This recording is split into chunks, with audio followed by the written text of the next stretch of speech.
हैं आप? मैं उम्मीद करता हूँ आप सभी लोग अपने घर पर रह करके कोविड-19 के प्रोटोकॉल्स को फॉलो कर रहे होंगे और इसके साथ साथ अच्छे से पढ़ाई भी कर रहे होंगे। इसी के साथ मैं अपना परिचय दे दूं। मैं आपका इंफॉर्मेशन टेक्नोलॉजी का टीचर वीरेंद्र, और आज मैं यहाँ पर आपके लिए बहुत ही इम्पोर्टेंट टॉपिक लाया हूँ जो कि जावा प्रोग्रामिंग से रिलेटेड है। So students, today's topic is based on Java programming and today's topic is array. Students, as you know that unit number 3, fundamentals of Java programming, this is going on and many of the topics is already faced, right? And many kinds of doubts arises here, many kinds of solutions is provided to you.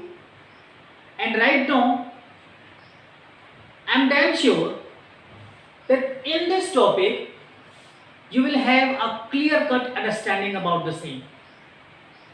So don't take a pause, right? Watch my video till the end so that you can have each and everything in a better understanding. You can understand each and everything in a better way. So let us start this video. Students, ये जो video है class 12 के students के लिए है और class 12 के student आने वाले समय में बोर्ड का एग्जाम भी देंगे और जावा प्रोग्रामिंग एक बहुत ही इम्पॉर्टेंट यूनिट है। इसको अच्छे से पढ़िएगा, बहुत सारे क्वेश्चन यहाँ से आते हैं, सबसे ज़्यादा मार्क्स का ये होता है। जो लोग कंपटीशन की तैयारी कर रहे हैं उनके लिए भी ये वीडियो बहुत ही काम की है। आप इस वीडियो को ज़रूर देखें, ज़रूर समझें। चलिए अब हम इस वीडियो को स्टार्ट करते हैं। हमारा टॉपिक है एरे। एरे होता क्या है? आपको याद होगा कि जब हम अपने प्रोग्राम को बनाते हैं तो प्रोग्राम बनाने से पहले हम लिखते हैं इस तरीके से। सबसे पहले क्या करते हैं, हम लिखते हैं import Java dot यूटिल dot scanner. ये लाइन हम इसलिए लिखते हैं ताकि हम यूजर के द्वारा कोई इनपुट ले सकें हम। फिर जब ये आपका इनपुट हो गया, अब आपका यहाँ पर हम एक क्लास डिफाइन कर लेते हैं। तो हमने लिखा है यहाँ पर पब्लिक क्लास, तो क्लास का नाम रख देते हैं हम array1। ये हमने क्लास का नाम रख दिया। अब इसके बाद यहाँ पर हमने कर्ली ब्रैकेट ओपन किया और यहाँ पर हम लिखेंगे पब्लिक स्टैटिक वॉइड में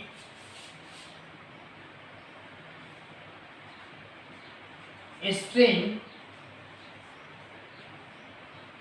args। फिर इसके बाद कर्ली ब्रैकेट हमने ओपन कर दिया और कर्ली ब्रैकेट हमने फिर यहाँ पे लास्ट में हम आपको बंद भी करना पड़ेगा 2 बार। अब यहाँ ये जो मेन फंक्शन है, इस मेन फंक्शन के अंदर हमें क्या करना होगा, यहाँ पर हमें अपने एरे को डिक्लेयर करना है। तो एरे डिक्लेयर करने के लिए सबसे पहले आपको सिंटैक्स मालूम होना चाहिए। तो जब हम सिंटैक्स की बात करते हैं तो इस मेन फंक्शन के अंदर हमें कुछ इस तरह से लिखना होगा। सबसे पहले हमें लिखना होगा जो एरे है उसका नाम लिखिए और एरे के जो नाम है इससे जस्ट पहले अब आपको यहां पे लिखना होगा डेटा टाइप, और डेटा टाइप के बाद आपको लिखना होगा इस तरह से, आपको ब्रैकेट यूज करना होगा। ठीक है, इस तरीके से आपको ब्रैकेट यूज करना होगा। अब इसके बाद अब आपको यहाँ इक्वल टू लगा सकते हैं, यहाँ एक न्यू ऑपरेटर लगाएंगे। न्यू ऑपरेटर के बाद यहाँ पर आपका होगा डेटा टाइप और यहाँ पर हम इस ब्रैकेट के अंदर साइज मेंशन कर देंगे। हम इस ब्रैकेट के अंदर साइज लिखेंगे। सबसे इजीएस्ट तरीका होता है ये, तरीका होता है एरे को डिक्लेयर करने का। एरे को हम 2 पार्ट में भी डिक्लेयर कर सकते हैं और डिक्लेयर करने के बाद उसका एलोकेशन भी कर सकते हैं हम। ठीक है, तो ये एक सिंटैक्स है ये। तो इस वीडियो को डिटेल में जानने के लिए, डिटेल में समझने के लिए अब आपको मेरे लैपटॉप पे चलना होगा। वहां पर एक एक चीज मैं आपको अपने डिटेल से बताऊंगा। So students, without wasting any other time, let's come to my laptop.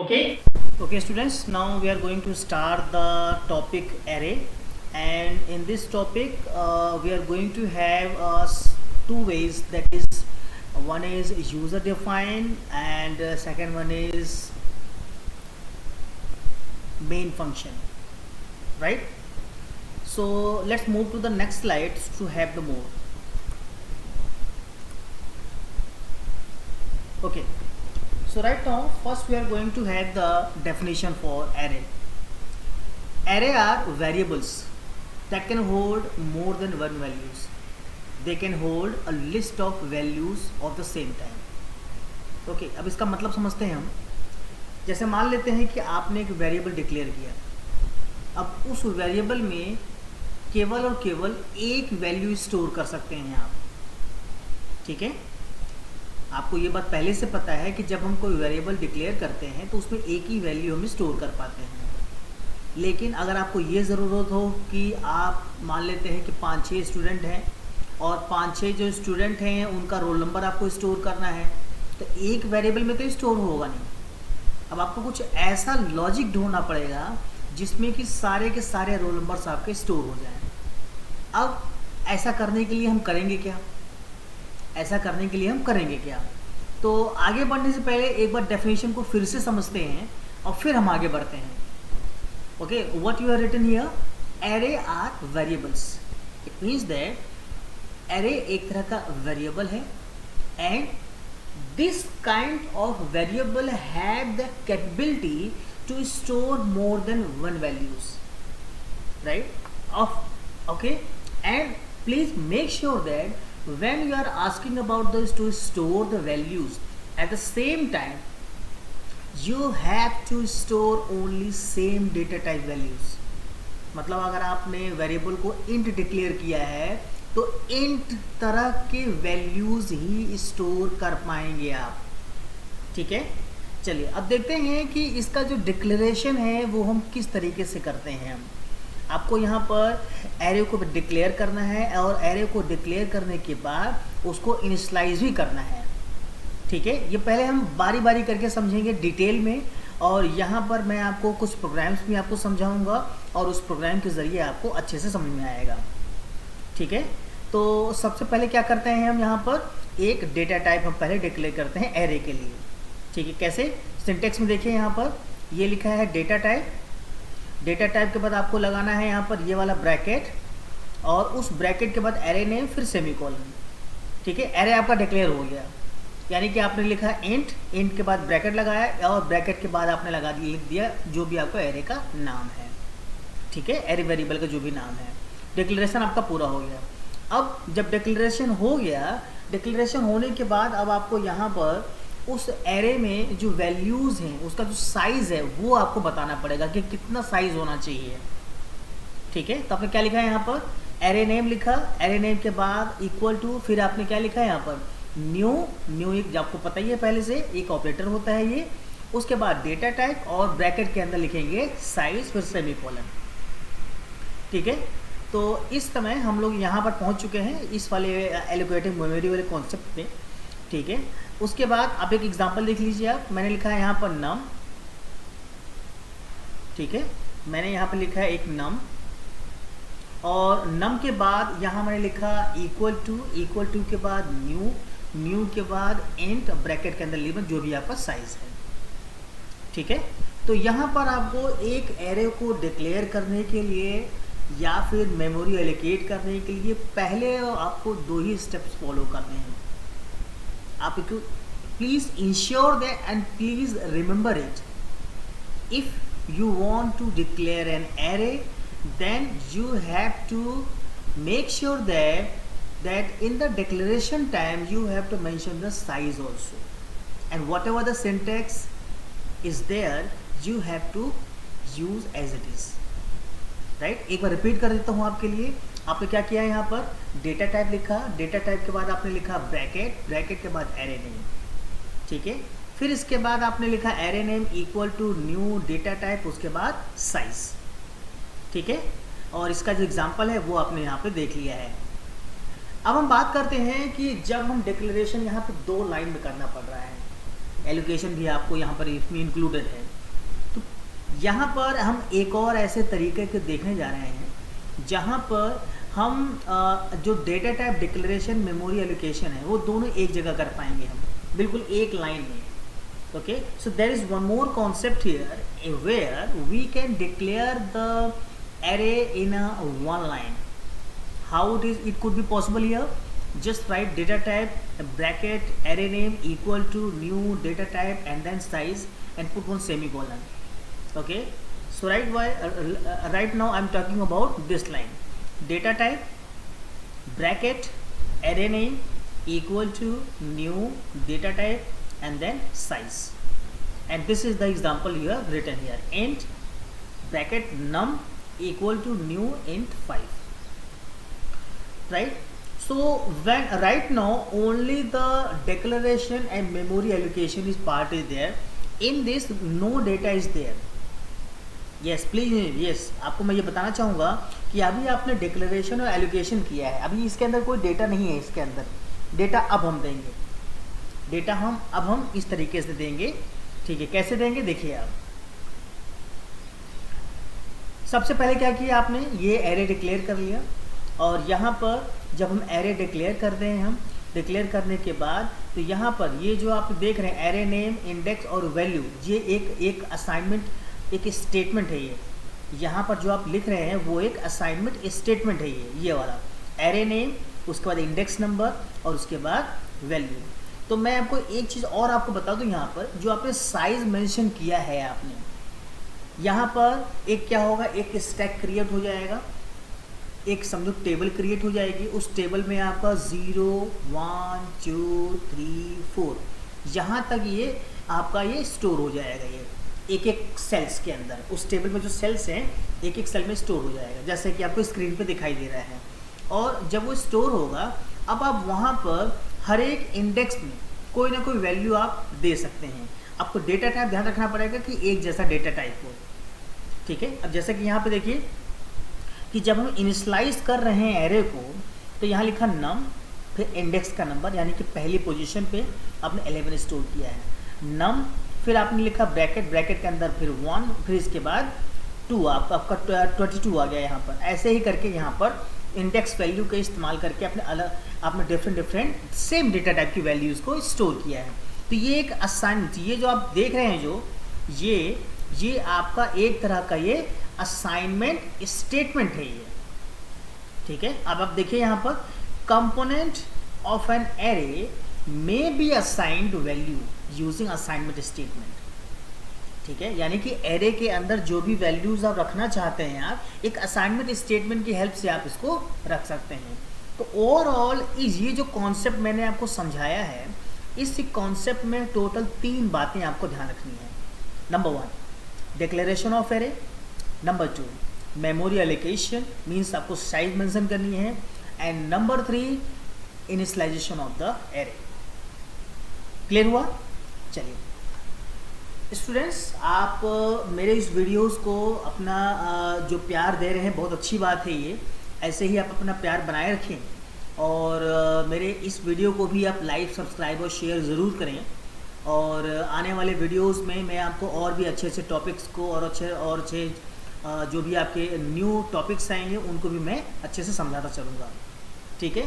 तो आप जावा का समझिए एक तरह का पूरा कोर्स आप कर रहे हैं आप, और मान के चलिए अभी आप मान के चलिए कि आप बिल्कुल आप बेसिक सीख रहे हैं। आप धीरे धीरे जितने भी आप ज़्यादा प्रैक्टिस करेंगे और प्रैक्टिस करते करते आपको हर चीज़ सीख लेंगे आप, ठीक है।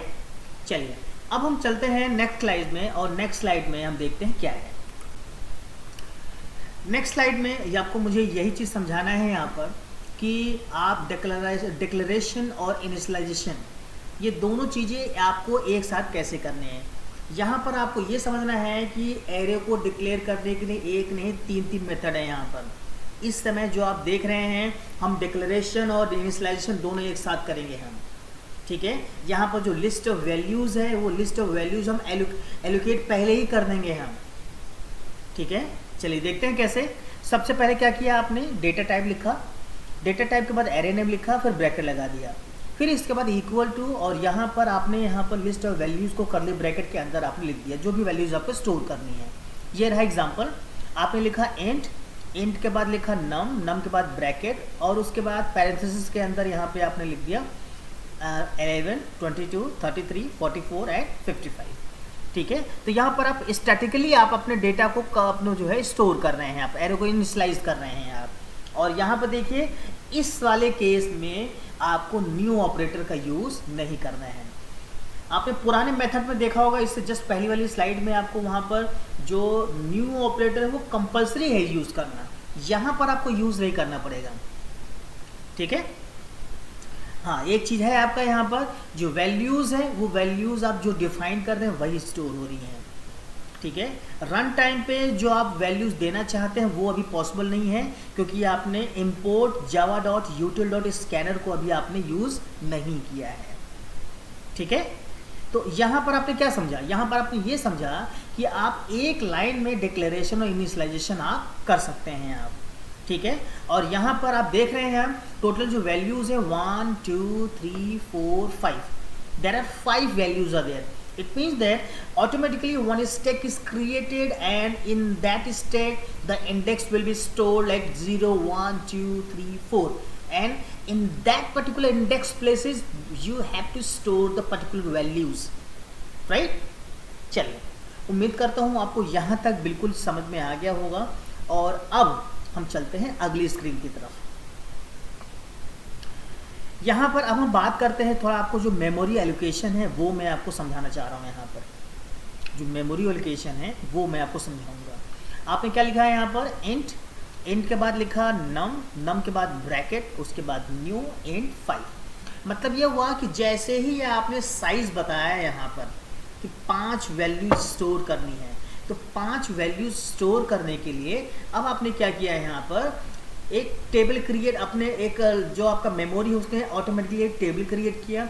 उस टेबल में 2 कॉलम क्रिएट हुए, एक इंडेक्स के लिए और एक वैल्यू के लिए। इंडेक्स में आपने लिखा 0 1 2 3 4 और उसके हिसाब से आपने वैल्यूज़ को एंटर कर दिया, ठीक है। अब आपको यहाँ पे जो सबसे इम्पॉर्टेंट बात जो याद करनी है, जो समझनी है आपको, जो एरे इंडेक्स है वो 1 से लेकर, ठीक है, n तक नहीं चलता, या 0 से लेकर n तक नहीं चलता। याद रखिएगा, अगर आपको MCQ में पूछ लिया जाए या आपको कंपटीशन में पूछ लिया जाए तो आपको ये समझना पड़ेगा आपको यहाँ पर कि 0 से लेकर n-1 तक एरे इंडेक्स होता है।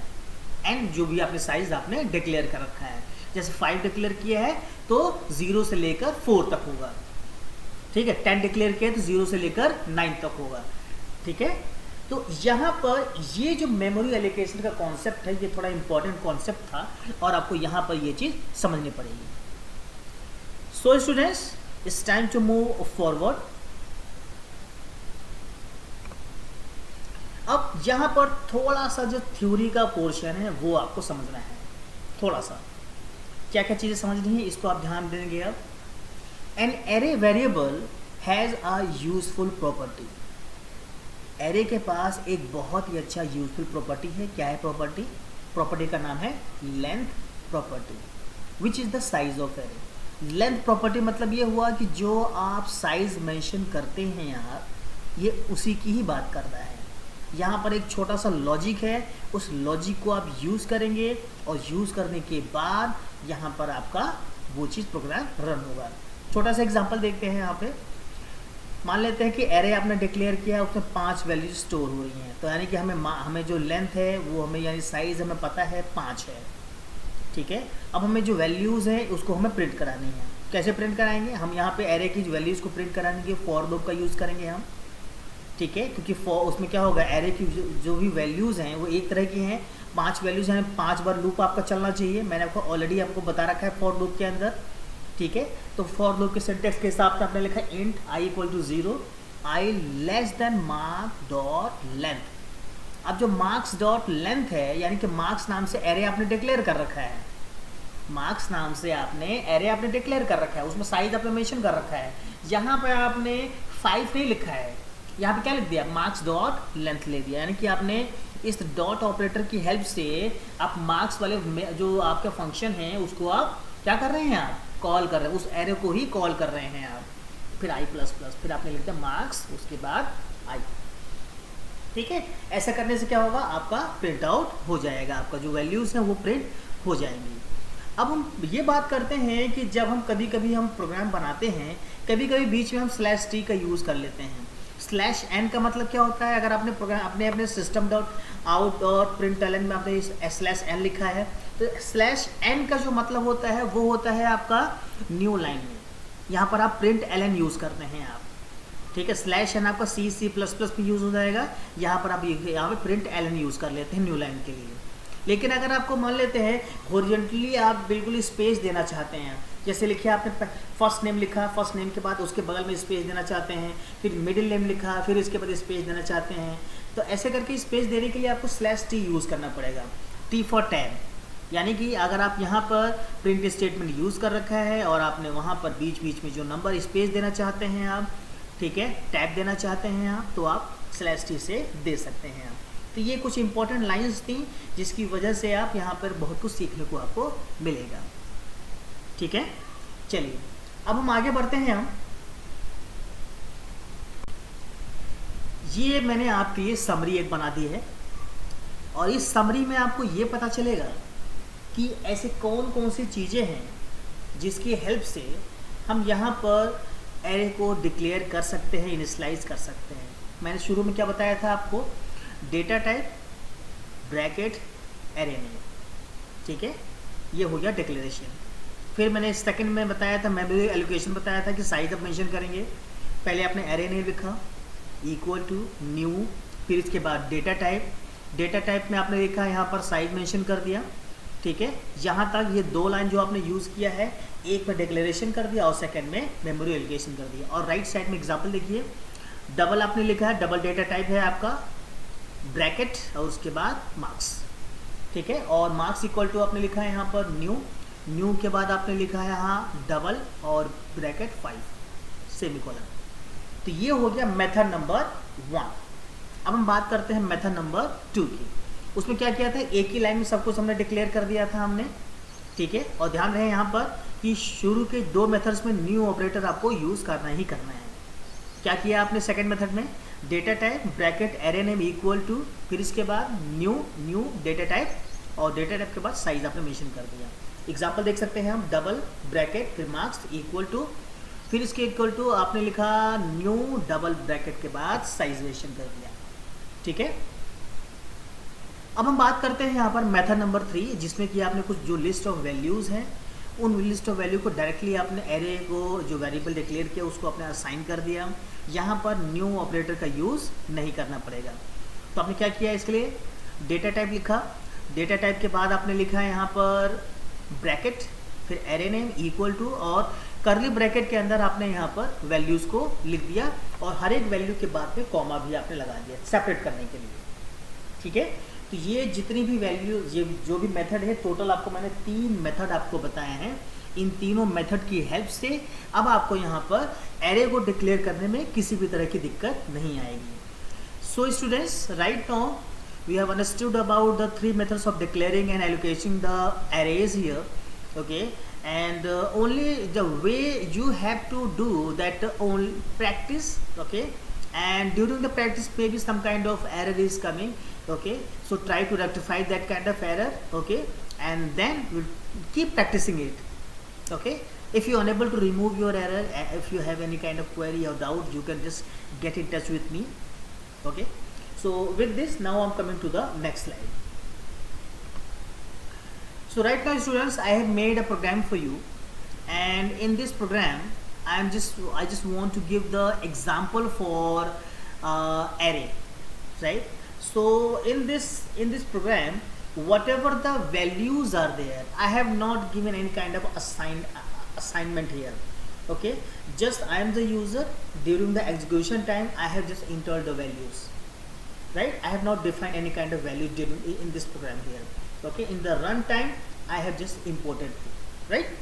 चलिए सबसे स्टेप, पहले स्टेप क्या हो जाएगा, import लिखा आपने java.util.scanner, ये हो गया। फिर आपने एक एरे डिक्लेयर किया, एरे के बाद मेन फंक्शन डिक्लेयर किए, और उसके बाद अब आप चूंकि आप एक यहाँ पर वैल्यूज़ को इनपुट कराना चाहते हैं यूज़र से, तो आपने scanner obj equal to new scanner system.in आपने लिखा, और उसके बाद आपने लिखा system.out.println, और यहाँ पे आपने प्रिंट करा दिया कि नंबर ऑफ एलिमेंट्स क्या है। ठीक है, तो शुरू की जो ये 3 लाइनें हैं, ये उम्मीद करता हूँ समझ में आ गया होगा आपको। ठीक है, और यहाँ पर चूँकि आपने एक ऑब्जेक्ट को डिक्लेयर कर लिया है, अब उसको कॉल करना है, यूज़ करना चाहते हैं आप, वो भी आप चाहते हैं कि केवल इंटीजर टाइप के डेटा टाइप जो वैल्यूज़ हैं वही इंटर हो यहाँ पर, तब आपको क्या करना होगा यहाँ पर कि आप इंट लिखिए यहाँ पर, और इंट के बाद एक न्यू वेरिएबल लिखिए। जैसे आपने लिखा ये एरे डिक्लेयर किया, तो आप एरे को छोड़ दीजिए, आप उसके अलावा कोई और ले लीजिए, जैसे मैंने लिया है n। ठीक है, हम इस समय बात कर रहे हैं इस लाइन की।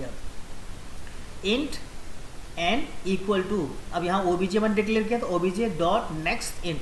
नेक्स्ट इंट क्या है, नेक्स्ट इंट एक ऐसा प्री डिफाइंड फंक्शन है, ये एक ऐसा प्री डिफाइंड मेथड कह लीजिए आप। ठीक है, जिसकी हेल्प से हम इनके जो इंस्ट्रक्शंस हैं उसको हम कॉल करते हैं, उनके फीचर्स को यूज़ करते हैं हम। ठीक है, आने वाले वीडियोस में आपसे सीखेंगे यूज़र डिफाइंड मेथड्स क्या है, यूज़र डिफाइंड फंक्शंस क्या है। बहुत ही अच्छा फीचर है, एरे से रिलेटेड है थोड़ा सा ये। ठीक है, एरे को अच्छे से समझिएगा आप। अब हम बात करते हैं यहाँ पर कि we have written here that system.out.println enter को मैंने लिखा है डबल कोट्स के अंदर प्लस n, और फिर प्लस, आपको पता होगा प्लस का मैंने यूज़ बता रखा है, plus is use to concatenation of words, concatenation of words. ठीक है, कि जैसे मान लीजिए आपने लिखा है इंटर 4 नंबर्स। ठीक है, अब आपको इंटर अपने ब्रैकेट उसमें कर लिया कोटेशन के अंदर, नंबर को कोटेशन में कर दिया, बीच में लिख दिया n। ठीक है, अब यहाँ पर जैसे ही प्लस लगाएंगे तो आप क्या हो जाएंगे, जो वैल्यूज़ है उसके बीच में नंबर इंसर्ट हो जाएगा। अब आते हैं मेन लॉजिक की तरफ, ये हमारा मेन लॉजिक है। यहाँ पर ये हमारा मेन लॉजिक है कि जब हम एरे को यहाँ पर उसके डेटाज के वैल्यूज़ को यहाँ पर यूज़ करना चाहते हैं, प्रिंट करना चाहते हैं, तो कैसे करेंगे हम, फॉर लूप का यूज़ करिए हमेशा, आप फॉर लूप का ही यूज़ करिए। आप क्या लिखा है मैंने यहाँ पर, फॉर के बाद मैंने यहाँ लिखा है इंट i इक्वल टू 0, फिर इसके बाद i less than n semi colon i plus plus. ठीक है, तो ये देखिए ये लाइन है फॉर, ब्रैकेट के अंदर क्या लिखा है, इंट i इक्वल टू 0, फिर इसके बाद semi colon i less than n, फिर semi colon i plus plus. ठीक है, अच्छा इसके बाद अब यहाँ पर आप जो भी वैल्यूज़ हैं उनको प्रिंट करना चाहते हैं, तो मैंने क्या किया, जो मैंने ऑब्जेक्ट क्रिएट किया था obj डॉट नेक्स्ट इंट, ये तो लिखना ही लिखना है, इसको आप एक एरे वेरिएबल में जाके स्टोर कर दीजिए जो आपने डिक्लेयर कर। तो मार्क्स नाम से एरे डिक्लेयर कर रखा है आपने, मार्क्स नाम से एरे डिक्लेयर कर रखा है आपने, तो यहाँ पे आपने मार्क्स में जाके स्टोर कर दिया, मार्क्स आई में। ठीक है, ये देखिए मार्क्स आई, ध्यान रखिएगा इंपॉर्टेंट स्टेप है ये, एरे की वैल्यूज़ को ये इस तरीके से स्टोर करते हैं, marks i equal to obj dot next int. ठीक है, अच्छा अब हम बात करते हैं कि वैल्यूज़ को प्रिंट करना है, तो आपने जस्ट एक लिखा आपने system.out.println you have entered the below numbers, और यहाँ पर आपने क्या किया है, वैल्यूज़ को इंटर करा ली हैं आपने। पहले जो पहला वाला फॉर लूप है, वैल्यूज़ को सारी आपने इंटर करा लिया, अब उसी को डिस्प्ले करना चाहते हैं आप।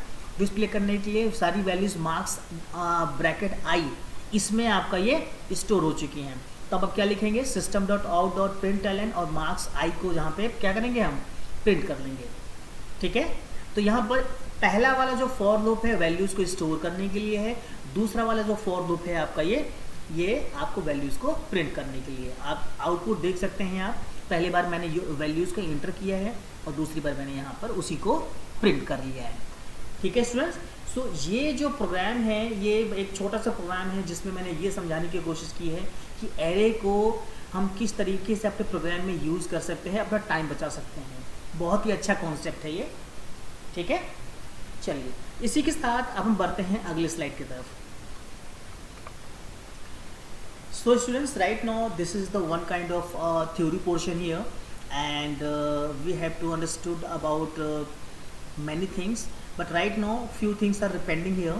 Likewise, first point, the bracket, this kind of bracket, ये जो bracket आप देख रहे हैं आप, this bracket after the double data types tells the Java compiler that instead of a single value, marks variable is an array that can hold more than 12 value with its defined data type। मतलब ये हुआ कि अगर आपने ये वाला bracket लगा दिया, इस वाले ब्रैकेट को यूज़ कर दिया, तो इस ब्रैकेट का मतलब ये हुआ कि अब एक वैल्यूज स्टोर नहीं कर सकते, आपको वो नहीं करना है, कई सारी वैल्यूज को स्टोर कर लेंगे, depend on size, depend on data type, ठीक है। पॉइंट नंबर 2 देखते हैं। ऑलरेडी ये डिस्कस मैंने किया था आपको पुराने स्लाइड्स में कि यहाँ पर जब हम एरे इंडेक्स की बात करेंगे तो एरे इंडेक्स से अगर आपने 5 डिक्लेयर किया है तो इसका मतलब 0 to 4 हो जाएगा, वो 1 से n नहीं होता है, 0 से n नहीं होता है, 0 से n-1 होता है, ठीक है। और थर्ड पॉइंट मैंने आपको ये बताने की कोशिश की है कि जब हम एरे के जो हमारे इंडेक्स वैल्यूज़ हैं, हम जब असाइन करते हैं हम, तो असाइनमेंट स्टेटमेंट का यूज़ कर सकते हैं, ठीक है। अगर वैल्यूज़ हम असाइन करना चाहते हैं तो हम यहाँ पे कर सकते हैं। तो यहाँ पर ये जो कॉन्सेप्ट है उसके एरे के कंपोनेंट्स को भी हम इस तरीके से यूज़ कर सकते हैं, ठीक है स्टूडेंट्स। सो यहाँ पर अब उम्मीद करता हूँ कि सब कुछ आपको समझ में आया होगा, लेकिन फिर भी अगर आपको कोई चीज़ ना समझ में आए तो यहाँ पे आप इस वीडियो को बार बार देखिए, आप मेरे से बात करिए, डाउट्स मुझे बताइए। Always here to sort out your all kind of problem. Okay students, so students now it's time to move forward. अब हम बात करते हैं यहाँ पर कुछ एरर्स की बात करते हैं, कुछ ऐसे एरर्स जो आपको मालूम होने चाहिए कि जब हम एरे डिक्लेयर करते हैं तो कुछ कॉमन एरर हम गलती से कर देते हैं हम, ठीक है। जैसे यहाँ बात करते, मैंने आपको बताया यहाँ पे कि 0 से लेकर n-1 तक ये हमारा एरे इंडेक्स की वैल्यू हमारी वैल्यूज़ हैं, लेकिन अब यहाँ पर अगर 0 to n अगर कर दिया तब क्या होगा, ठीक है। चलिए इसको समझते हैं हम एग्जाम्पल के जरिए। If the array size is 5, इसका मतलब लूप इंडेक्स आपका 5 हो गया। The loop index is 5 is an off by one error since array can go only from 0 to 4, ठीक है। देखिए मैं आपको प्रोग्राम के जरिए समझाता हूँ आपको। देखिए आपने एक एरे डिक्लेयर किया डबल के बाद आपने ब्रैकेट लगाया, आप इसको इग्नोर करिएगा, ये जो आपका ब्रैकेट है ये marks equal to new double और यहाँ लिखा साइज आपने मेंशन कर दिया 5। अब यहाँ पर जो 5 आपने मेंशन किया है, ठीक है, तो मैंने आपको पहले बता रखा है 0 से लेकर 4 तक अब आपको यहाँ पे रन करना है। अब आपने यहाँ पर इंट इक्वल टू 0 लिखा और i इक्वल टू 5 लिख दिया आपने। अब आप खुद काउंट करिए, आप 0 से 5 तक कितनी बार लूप चलेगा। 0 1 2 3 4 5 6 टाइम लूप चलेगा, और आपको लूप चलाना है कितने टाइम के लिए, केवल 5 बार, ठीक है।